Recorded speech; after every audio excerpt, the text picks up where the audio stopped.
At kaya rin kami magkakasama ngayon sa unit na to kasi nung freshman kaming tatlo yung roommates ng mga yan. Tapos, lagi kami nagko-cover, ganyan. Tapos, ayun, sakto nung grade 12 kami, di ba? Nabuo kami. Buti nilang bumuo si Narapat Gab ng banda nila. Akit na kayo dito, miss na namin kayo. Papatawag ko eh. Kunyari, hindi na naman sila pinag-usapan. Ano yun? Ha? Ano yun? Paulit? Ano yun? Hi, Pink Soda. Hey, what's up, Pink Soda? We should collab soon. Yeah. It's gonna be a hit. It's gonna be a hit, no?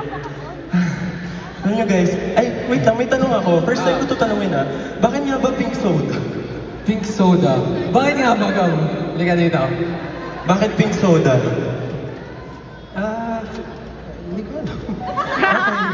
Okay. No, I think it's just that.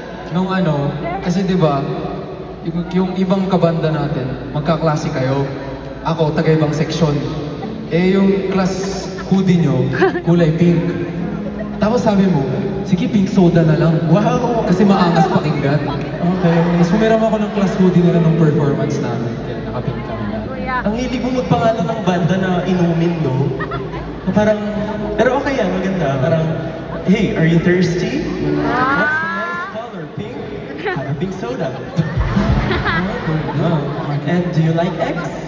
Do you like them color pink? If you like pink eggs, have some pink Penoy Cup. Naitawid. Hindi ko rin alam. Naitawid, okay lang. Ayun, enjoy nyo ba yung segment na yun, guys? Ano, okay pa kayo? Kaya ba? Well, actually kami rin, favorite din namin yun kasi ang daming nasa surprise kasi nga wala, parang ano lang siya, tribute lang siya sa beginnings namin as a band and as individuals and as subgroups. Yeah. Kaya hindi namin yung ibibitin, syempre may surprise pa kami. So ito